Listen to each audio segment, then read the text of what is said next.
ॐ भूर्भुवः स्वः तत्सवितुर्वरेण्यं भर्गो देवस्य धीमहि धियो यो नः प्रचोदयात्।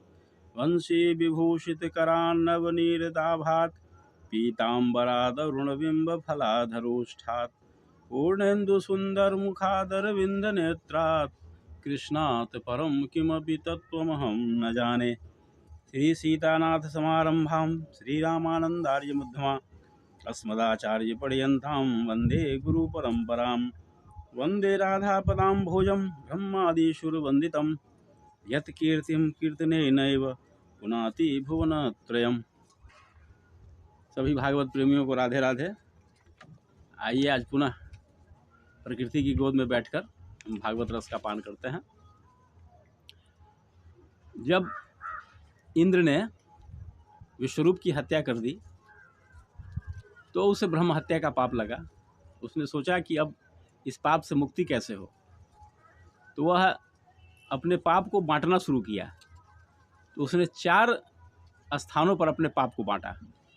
4 चीज़ों को अपने चतुर्थांश 4 जगह उसने पाप को बांटा। कहाँ कहाँ बांटा? तो पहला पृथ्वी को दिया। पृथ्वी को दिया गया जो पाप है कुछ शर्तों के साथ सबको दिया। तो पृथ्वी को जो पाप का चतुर्थांश दिया वह ऊसर भूमि के रूप में दिखाई देता है। इसे गौर से सुनिएगा। वृक्ष को जो वृक्ष को भी पाप का हिस्सा दिया, चौथा हिस्सा। तो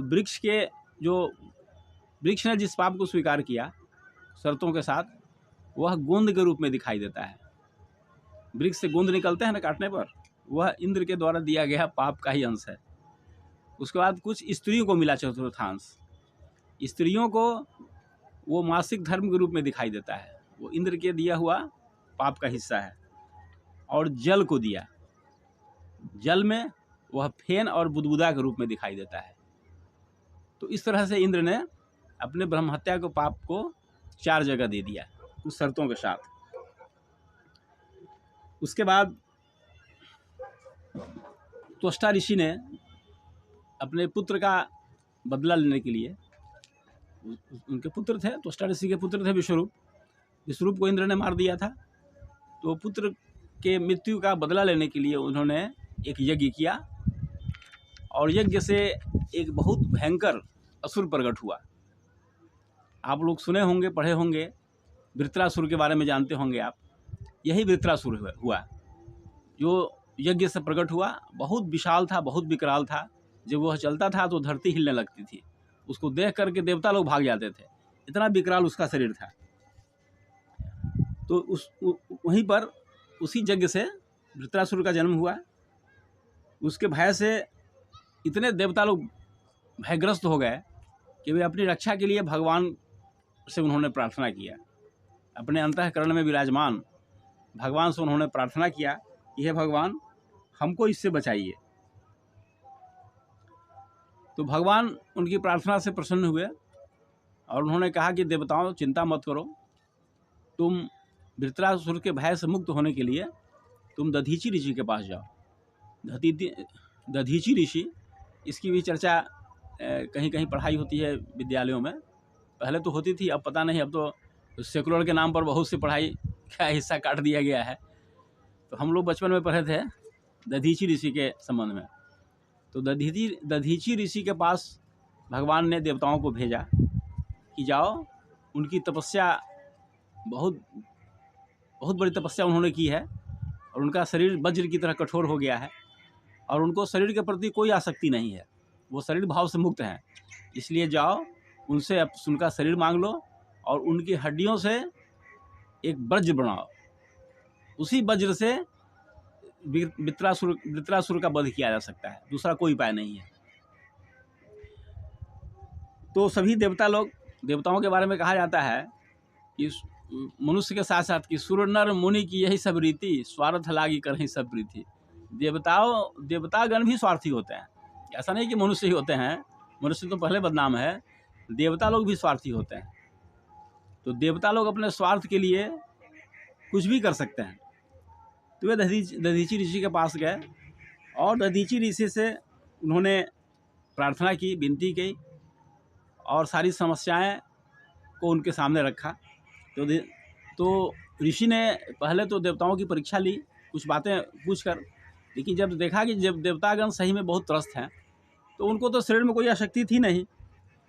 उन्होंने देवताओं से कहा कि विषयों का सत्य समझने वाला अपना वास्तविक कल्याण नहीं कर सकता है। जो इंद्रिय और विषयों के संयोग में संलग्न है, जिसका विषयों में ही आकर्षण है, वह व्यक्ति अपना कल्याण कहाँ होगा वो खुद नहीं समझता है, वो तो विषय भोगों में लगा हुआ है। और जो मुक्ति का स्वरूप समझता है वह कर्मों में फंसता नहीं है, क्योंकि कर्म जितने भी कोई भी कर्म आप करते हैं, अब शुभ कीजिए या शुभ कीजिए, तो अशुभ की तो बात छोड़ दीजिए, शुभ कर्म करने वाला भी कर्म जाल में फंसता है।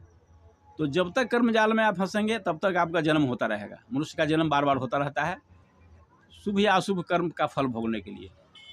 तो जैसे एक कुशल चिकित्सक किसी रोगी को कुपथ्य नहीं देता है, कोई रोगी चाहे कि हमको बैगन की सब्जी खाने का मन करता है, तो डॉक्टर कहता है, वैद्य कहता है कि नहीं, तुमको नहीं खाना है, तुमको सुनने में अच्छा लगे या बुरा लगे। गोस्वामी जी ने भी लिखा है कि सचिव वैद्य गुरु तीनी जो प्रिय बोलहि भयास, राज धर्म तन तीनी का होई बेगहि नाश। इसकी व्याख्या हम ज़्यादा नहीं करेंगे, उतना समय नहीं रहता है। तो इसमें यही है कि वैद्य अगर कुपथ्य दे रोगी के मांग पर तो वह चिकित्सक जो होता है वो रोगी का हितकारी नहीं होता है, वो रोगी का हित ऐसे नहीं होता है। उसको तो वही देना है जो वैद्य को अच्छा लगे, रोगी के अच्छा लगने से कुछ नहीं दिया जाता है। उसी तरह से जो मुक्ति का स्वरूप जानता है वह कर्मों में नहीं फंसता है। और जो ऋषि होते हैं, जो महापुरुष होते हैं, वे मनुष्य के को कर्म जाल में फंसाते भी नहीं हैं। और यही कारण था कि नारद जी ने अभी जो पिछले कड़ी में हमने चर्चा किया था हरेश्वर का, उन सबों को मुक्ति मार्ग पर भेज दिया। क्यों? क्योंकि उसमें मुक्त होने की योग्यता थी और उनके पिता उनको संसार में फंसाना चाह रहे थे। इसलिए नारद जी को भले लोग जो कहे, लेकिन नारद जी भगवान का ही काम करते हैं और जन कल्याण ही करते हैं, क्योंकि हम नहीं जानते कि हमारा हित किस काम में है। तो उन्होंने उनके पुत्रों को मुक्ति मार्ग पर लगा दिया। तो इसी तरह से जो ऋषि हैं जहाँ गए थे देवता लोग शरीर मांगने के लिए दधीची जी का, तो दधीची जी भी उसी तरह के थे। वे इस बात को जानते थे कि मुक्ति का स्वरूप जो व्यक्ति जानता है वो कर्मों में न फंसता है न दूसरों को फंसाता है। फिर भी उन्होंने, क्योंकि उनको देह में कोई आसक्ति नहीं थी, तो उन्होंने तुरंत तैयार किया और देवताओं से कहा कि तुम मेरा शरीर ले सकते हो और मेरे हड्डियों से वज्र बनाओ जो वृत्रासुर का नाश करेगा। और देवता लोग बड़े खुशी खुशी उसको स्वीकार कर लिए। इस संबंध में भागवत महापुराण के 6ठे अध्याय के 9वें अध्याय 6ठे स्कंद के 9वें अध्याय के 50वां श्लोक है कि स्वयं निःश्रेयसम विद्वान न वक्त ज्ञाय कर्म ही न राति रोगिनोपथ्यम वांछतो ही विषक्तकम। कि जैसे वैद्य रोगी को कुपथ्य नहीं देता है, उसी तरह से ये संत महात्माओं भी लोगों को कर्मजाल में नहीं फंसने देते हैं। तो इस तरह से देवता लोग इनका दधीची का शरीर लेकर के और वज्र बनाने के लिए चले गए। फिर आगे क्या हुआ हम अगली कड़ी में इसकी चर्चा करेंगे। और आप लोग भी इसको अधिशक्ति लोगों को शेयर करके सुनाते रहिए, आपको भी पुण्य मिलेगा। ओम शांति शांति शांति सर्वारिष्ट सुशांतिर्भवतु।